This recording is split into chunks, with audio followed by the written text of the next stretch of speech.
Olá, estamos dando início a mais uma aula do curso Produção Cultural, Primeiros Passos. Como falado em todas as outras aulas, esse curso foi viabilizado pela Secretaria de Cultura e Economia Criativa do Distrito Federal, por meio do edital permanente Conexão Cultura DF. Esse edital ele fica aberto durante todo o ano e para participar basta que o agente cultural seja cadastrado no SEAC, no Cadastro de Entidades e de Agentes Culturais do DF. Para mais informações, basta pesquisar na internet, no site da Secretaria de Cultura do DF, que lá vai ter todos os detalhes. Essa é a aula 3 e nessa aula nós vamos passar pelas áreas de atuação profissional da produção, vamos fazer uma síntese das áreas que existem na produção cultural e falar dos profissionais que trabalham em cada área. Vamos falar um pouco das etapas do processo produtivo da produção cultural e vamos falar alguns conceitos básicos que estão presentes em todas as áreas, independente da área de atuação profissional. Bom, as áreas de atuação profissional são diversas, mas a gente pode citar aqui as principais.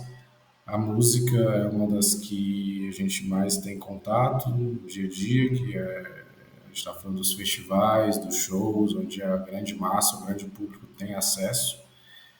Temos o teatro e a dança, que acaba tendo bem menos contato da população em geral brasileira, mas que também é uma área muito importante da produção cultural.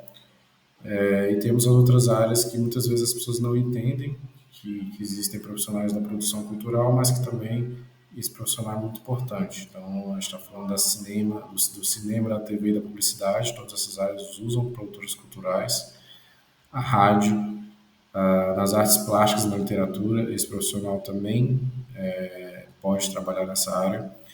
A área de eventos corporativos, geralmente já é mais para um público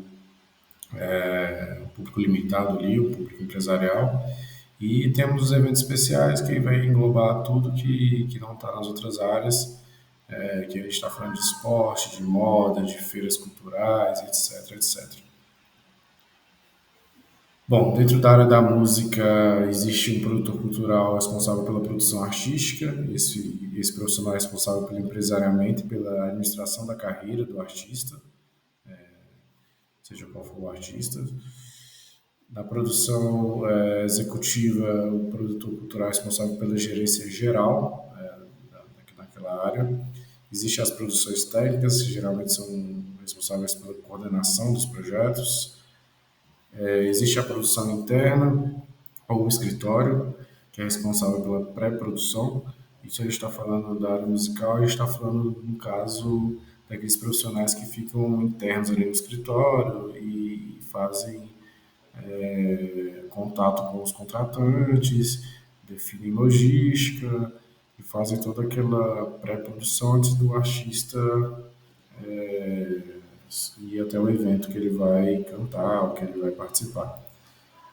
Tem a produção fonográfica, e a gente está falando das gravadoras e dos selos musicais, que são os produtores responsáveis por, de fato, gravar as músicas e colocar essas músicas nas plataformas digitais. Hoje em dia é bem menos comum a utilização de CDs, DVDs, então praticamente tudo que é produzido pelos produtores fonográficos vão para a internet, vão para as plataformas digitais. E temos o produtor musical, que é responsável por, de fato, criar o produto, criar a música. Então, ele é um coautor ali junto com o artista. Ele é responsável por, de fato, viabilizar o produto, que no caso da área musical é a própria música. No teatro e na dança, a produção é responsável pela viabilização, pela administração financeira e pela gestão de carreira dos atores. A produção executiva é responsável pela direção de produção, é ela que dirige ali os espetáculos. Temos também assistentes de produção, que podem ser produtores culturais também, e aí cada área costuma ser dividida por áreas, né, dentro do teatro e da dança. E temos também o profissional que cuida da administração e, no caso, da manutenção dos espaços ali do teatro, que podem ter teatro e dança, né? No cinema, na TV e na área de publicidade, temos a produtora, que geralmente é uma empresa, e é ela que viabiliza os projetos. Temos a produção executiva, que é responsável pela administração financeira. Temos o profissional que faz a direção de produção ou a gerência de produção, no caso da TV, que é responsável por coordenar e administrar os projetos. E temos os produtores e os assistentes de produção, que aí são separados por área ali. A gente botei alguns exemplos aí: locação, elenco, arte, cenário, figurino, musical, engenharia. São as áreas que a gente pode encontrar nessas áreas de atuação profissional. Outra área que utiliza o produtor cultural é a rádio. E aí a gente tem um produtor musical que é responsável pela programação e pelo catálogo da rádio. Temos um produtor executivo que é responsável pela promoção e execução dos projetos ali que a rádio tem. E atualmente é bem comum encontrar um profissional responsável pelas novas mídias, que no geral é aquela rádio digital, aquela rádio que está disponível pela internet. Nas artes plásticas e na literatura, temos a editora, que é a empresa que viabiliza financeiramente e estrategicamente o projeto. E temos os produtores e assistentes de produção, que são responsáveis pela execução de fato dos projetos nessas áreas. Nos eventos corporativos e nos eventos especiais, nós temos, no geral, uma produtora, que é a empresa que viabiliza o projeto, uma gerência de produção, que faz o planejamento operacional do projeto, a produção executiva, que é responsável por administrar o projeto de forma geral. Temos também produção e assistência de produção, que é executado por área. Então, a gente tem diversas áreas: infraestrutura, serviços, logística, liberações, no caso, a gente está falando de alvarás, entre outros. E muitas vezes a gente tem profissionais responsáveis pela captação de recursos, que ele vai criar um plano de captação, um estudo de patrocínio, vai buscar esses apoios, essas parcerias públicas ou privadas, de acordo com o projeto. No geral, essas são as áreas que o produtor cultural atua no Brasil. Mas também a gente pode ter diversas outras áreas, porque a produção cultural é um mundo e não tem limite ali. Esse profissional pode fazer diversos projetos de outros perfis também. Bom, quando a gente fala das etapas do processo produtivo, a gente pode dividir em três etapas, em pelo menos três etapas. Essas são fundamentais. A pré-produção é aquela fase de planejamento. Ela é fundamental para o bom andamento, né, dos trabalhos, porque depois que você levanta essas informações, é que você consegue planejar o processo e encaminhar as ações que vão ser realizadas ali na etapa de produção de fato, que é a execução em si. Então, a segunda etapa é a produção, que é a realização em si do projeto, do evento, e isso vai abranger todas as etapas, desde a visita prévia ao local até o evento de fato ser realizado. Esse produtor responsável pela produção tem que se certificar que todas as ações vão ser cumpridas. E a pós-produção, que ocorre após a realização do evento, ou do projeto, e é uma etapa em que a gente inclui a desmontagem ali da estrutura que foi montada para a realização do evento. E se for um evento que tenha apoio dinheiro público, né, que tenha apoio do Estado, a gente tem também a etapa de prestação de contas, que fica na pós-produção também. A etapa de prestação de contas é importantíssima em projetos que têm financiamento com dinheiro público, né? Bom, entre os conceitos básicos que estão presentes em todas as áreas da produção cultural, a gente vai falar De praticamente todos aqui, todos que eu já tive contato, então palco e cenografia, uma das áreas, mas também temos a sonorização, a iluminação, vídeo, energia elétrica, logística, recursos humanos terceirizados. Temos também a área de alimentos e bebidas, mais conhecida como A e B, seguranças e brigadistas, a área de identificação, a área de promoção barra mídia, a área de seguros, a direção artística e a legalização do evento em si, que é a hora que é responsável por tirar os alvarás. Bom, vamos falar um pouquinho de cada área, de forma, claro que de forma resumida, mas começando pelo palco e pela cenografia. Se a gente for nos primórdios ali da nossa história, o palco, os primeiros palcos que a gente teve contato, que a humanidade teve contato, foi em 550 a.C., no que a gente chama hoje de tragédia grega. São aqueles palcos que podem ser encontrados na Europa, e a gente está falando do Coliseu, por exemplo, dos diversos coliseus que foram construídos ao longo da história. E esses são os primeiros tipos de palcos que a gente teve na nossa história. Dá para perceber que o formato deles é bem parecido com o que a gente conhece hoje dos nossos estádios atuais, né? Então o público ficava ali todo ao redor ali e o palco ficava no centro ali. Um outro tipo de palco mais relativamente mais recente é o Shakespeare Globe, bem parecido a estrutura dele, só que o público ele faz uma meia lua ali, ele fica de frente, existe um palco que o público fica de frente, mas ele também fica nas laterais ali. Aí nesse slide a gente consegue ver um exemplo dessa estrutura que a gente ainda consegue encontrar em alguns países da Europa.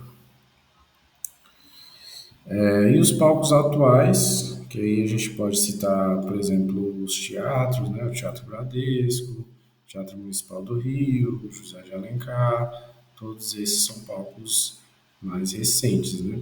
Palcos mais atuais que a gente consegue encontrar ali.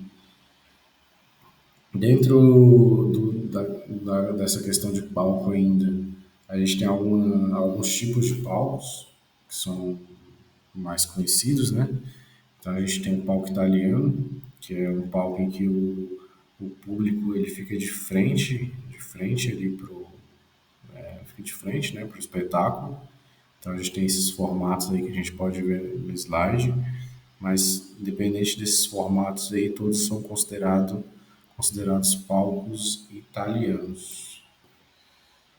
Temos também o palco de formato arena, e aí a gente, dentro desse formato, a gente tem tanto circular como semicircular, que faz, né, um meio círculo ali, como três quartos de círculo. Temos o quadrado também, o defasado, o triangular, o ovalado, mas todos com o mesmo conceito. Os artistas, né, os apresentadores ficam no centro e o público fica ali ao redor do palco. Temos também o palco elisabetano. A diferença desse palco para os outros é que ele tem esse avanço aí. Ele é um palco que o público fica de frente, mas o palco ele tem esse avanço para a área do público, né? E a gente também tem público nas laterais ali desse avanço. Então é um palco que o artista acaba tendo um contato mais próximo ali com o público. E a gente consegue ver muito esse tipo de palco hoje em dia nos shows musicais ali, nos grandes shows musicais. Que você coloca um avanço ali e aí o artista consegue ter um contato mais próximo do público. Bom, nesse segundo slide a gente consegue ver mais algumas imagens aí do palco elisabetano. Bom, elementos do palco. A maioria desses elementos a gente consegue encontrar nos palcos de teatro, né? Quando a gente fala de palco aberto, não é comum a gente ter esses elementos. Então, esses elementos são aqueles palcos realmente fechados das estruturas de teatro, né? Então, a gente tem a abraçadeira, que é uma peça de metal, ela tem vários modelos, mas ela serve para fixar e conectar elementos e peças. Ela é utilizada na amarração de varas ou outros equipamentos cenográficos. Temos também o alçapão, que é uma abertura no chão do palco. Ela é dissimulada aos olhos dos telespectadores, né? Então fica escondido ali dos telespectadores e encena aqueles efeitos de aparição e desaparição dos atores ou objetos cênicos. São os alçapões que ficam ali embaixo do palco. Temos também a bambolina, que é um pano estreito que tapa o teto do palco e oculta os refletores, fica ali em cima para tampar essa parte ali de iluminação do público, né? Temos a coxia, que é um espaço de serviço e circulação não visíveis ao público. São localizados nos extremos laterais e no fundo do palco, e são por onde os atores se movimentam ali e a cenografia também se movimenta. Temos o ciclorama, que é uma cortina esticada, semelhante a uma tela, que se estende pelo fundo do palco, com a armação em formato de U, e que é colocada no fundo do palco. Pode ser nas cores brancas, pérola, cinza ou azul claro.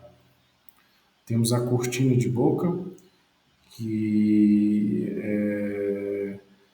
que se movimenta nos sentidos laterais, fechando ou abrindo na mudança dos atos, né? Então são aquelas cortinas que ficam abrindo e fechando ali. Quando você vai no teatro, você consegue ver essas cortinas de boca. Temos o fosso da orquestra, que é o espaço que abriga os músicos, né? O conjunto de músicos. Ele não, os músicos ficam ali e não interferem no visual do público, né? Porque eles ficam no plano inferior do público, do palco no caso, né? Pode ser executado através de elevadores hidráulicos ou pisos removíveis, né? Temos o linóleo, que é um tapete de borracha especial colocado como forração do piso do palco, com função de proteção e acabamento, e também é utilizado para amortecer o impacto dos movimentos dos artistas, dos atores, né? Sendo mais utilizado nos palcos de dança. Temos o pano de fundo, que é sinônimo de rotunda, e às vezes pode ser um outro pano à frente da rotunda do palco. Temos a perna, que é o elemento que se caracteriza como limite lateral do palco, um tecido sem armação. Temos o proscênio, que é a frente do palco, também chamada de antecena, que é um prolongamento no mesmo nível do palco, projetado até o público e que se adapta a diversas formas e dimensões, aquele avanço ali do palco. Temos a quartelada, que são os tampos de madeira que compõem o piso do palco. E também temos a vara de cenário de luz, que são aquelas barras de metais ou madeira, né? Hoje em dia é mais comum ser metal, que é utilizado para pendurar, né? Os elementos cenográficos, os equipamentos de luz, as vestimentas do palco, né? Então, nessa imagem que a gente aparece, a gente consegue ver algum desses elementos. A ciclorama ali embaixo, a cortina que fica na frente, né? As pernas que estão nas laterais, as mobolinas, as varas que estão ali em cima. Enfim, esses são os elementos que a gente encontra nos palcos do teatro.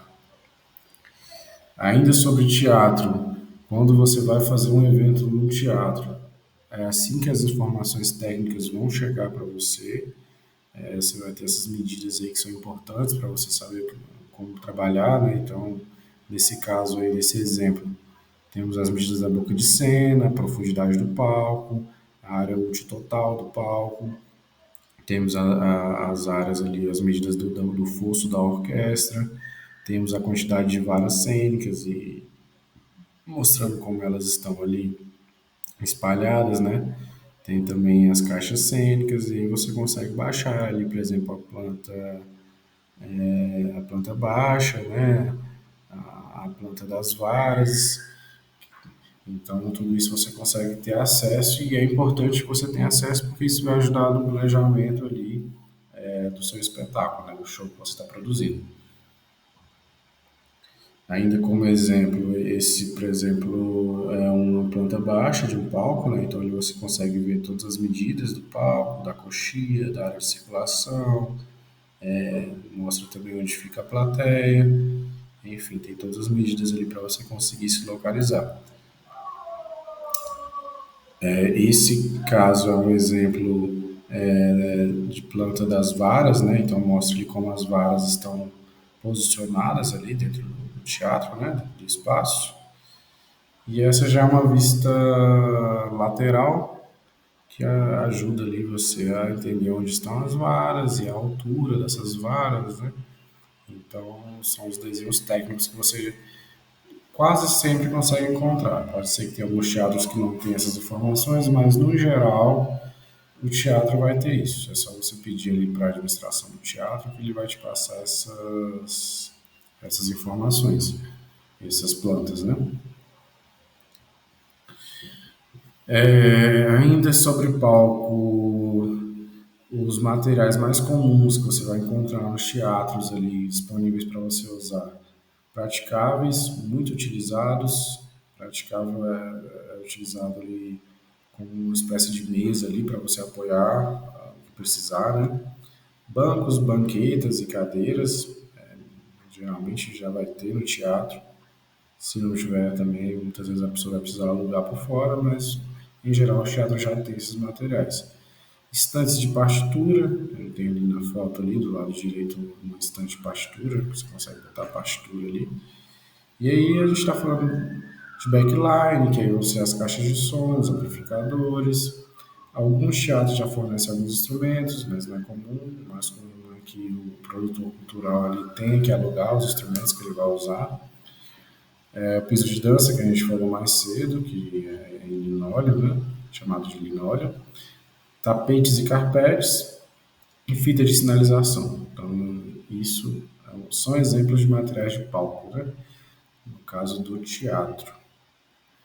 Além disso, o teatro costuma contar com espaços de apoio, a maioria dos teatros tem esses espaços de apoio, os bons teatros brasileiros têm esses espaços, que são as bilheterias, os banheiros, a área de chapelaria, os camarins, para os artistas ali guardarem suas coisas e poderem se maquiar, poderem se preparar para o espetáculo, uma área de administração, que vai ficar as pessoas ali que de fato fazem, né, a gestão ali desse teatro, salas técnicas, salas de ensaio, depósitos, vestiários, salas de produção. São geralmente esses espaços de apoio que você vai encontrar nos bons teatros brasileiros. Ainda falando de palco e cenografia, esses são dois tipos de palco ao ar livre. São os palcos mais comuns que a gente consegue encontrar aí nos eventos. Esse do lado esquerdo a gente chama de box truss, e o do lado direito a gente chama de palco concha. Pelo formato mesmo, né? Você vê que é um formato de concha, né? São os palcos mais comuns aí que a gente encontra nos eventos ao ar livre, né? Um outro exemplo aí de palco ao ar livre é esse palco 360 aí. Esse caso aí é um show que teve do YouTube, que teve em vários estados, né? Teve no Brasil, teve em vários países, teve alguns estados aqui do Brasil.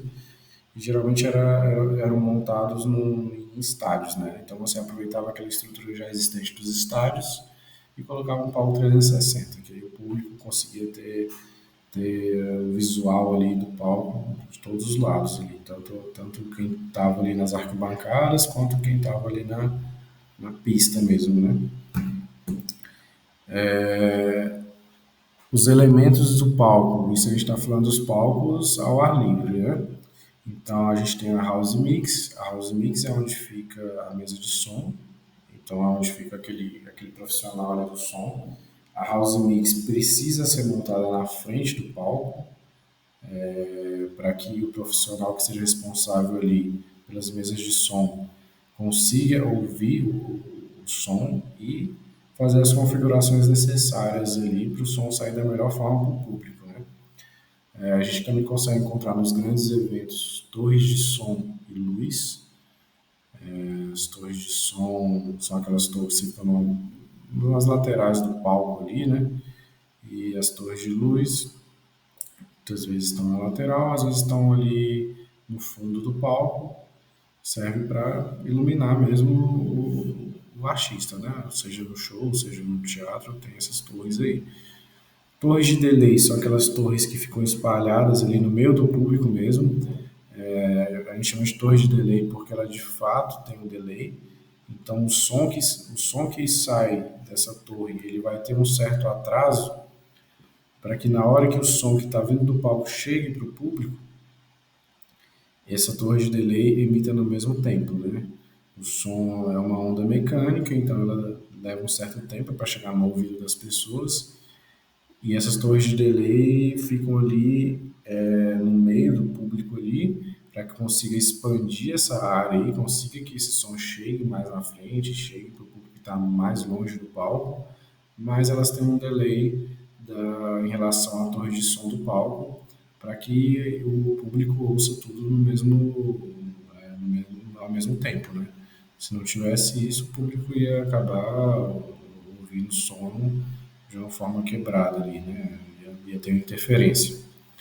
As barricadas são aquelas estruturas que ficam na frente dos palcos ali para proteger o palco e não deixar as pessoas chegarem próximo do palco, né? Então, geralmente são estruturas de metal que ficam a meia altura ali, mais ou menos na cintura das pessoas. E geralmente do outro lado fica o segurança ali posicionado para ter esse controle ali e não deixar as pessoas passarem, né? Irem para o lado que não pode. E aí a gente tem os banheiros químicos, muito comum nesses palcos abertos a gente usar essas estruturas de banheiro químico, que é mais fácil ali. Hoje a gente já tem mais facilidade, que já tem muitos banheiros em formato de container, então a pessoa consegue levar um container ali e montar banheiros bem melhores do que esses banheiros químicos, né? As rampas, que são utilizadas para conseguir subir com os equipamentos na área de palco. Áreas de movimentação de palco são áreas que a gente tem no palco para movimentar os instrumentos, a cenografia, tudo que ele precisar. Então, a gente geralmente tem áreas ali que ficam desobstruídas, né, para a gente conseguir fazer essas movimentações de palco. Áreas para as mesas de monitor, que são aquelas mesas que vão controlar ali a iluminação e também os LEDs ali, que são comuns hoje em dia nos shows.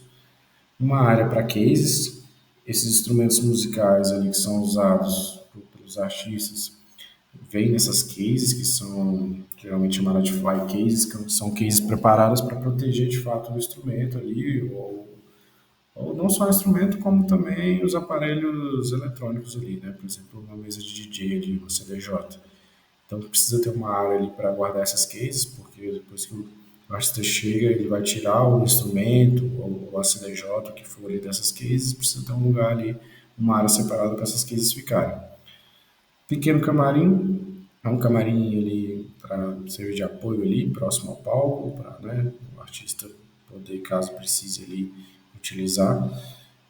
As áreas de doca, que são as áreas que o caminhão consegue ali descarregar coisa, e o backstage, que a gente já, agora as pessoas já sabem o que é backstage, que é aquela área que fica ali atrás do artista ali, chamada de backstage.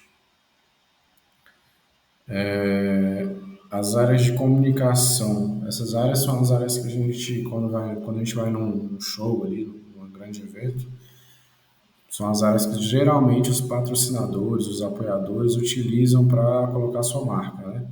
Então a gente tem o fundo de palco, que é literalmente o fundo do palco, para quem está atrás ali do palco não enxergar, né, os bastidores, não enxergar o artista de costas, então tem esse fundo de palco. Pode ser usado como área de comunicação também, você pode botar uma logomarca ali, o nome do evento, é uma área que o público consegue enxergar de longe. Temos a testeira, que são a parte de cima do palco ali. Nessa imagem ali, esse palco não tem uma testeira, mas é comum que os palcos tenham em cima uma área ali no topo, né, em cima do artista que ali você consegue botar o patrocinador, o nome do evento, enfim, cenografia. As laterais de palco, nesse exemplo aí a gente tem, né? Essas laterais aí então tem ali uma marca ali, alguma coisa, alguma logo ali. Saias de palco, são a parte de baixo do palco, são pouco utilizadas para comunicar, mas tem shows que utilizam. Quando é palco muito grande, você pode usar a saia do palco também para botar alguma coisa ali. E as telas ortofônicas são essas telas que ficam ali tampando as caixas de som, que você também pode usar como área de comunicação. As telas ortofônicas porque elas não atrapalham ali o som, né? Elas escondem os equipamentos, mas elas não atrapalham ali que o som chegue no público. Bom, é uma aula bem dinâmica, mas que deu para dar uma introduçãozinha aí a essa parte de palco e cenografia. E na próxima aula a gente vai continuar com outras áreas ali, outras áreas que a gente encontra na, nos eventos. Então a gente ainda vai falar de sonorização, a gente ainda vai falar de iluminação, ainda vai falar de vídeo, de energia elétrica, de logística, de recursos humanos terceirizados. Vamos passar por cada um na próxima aula. É isso.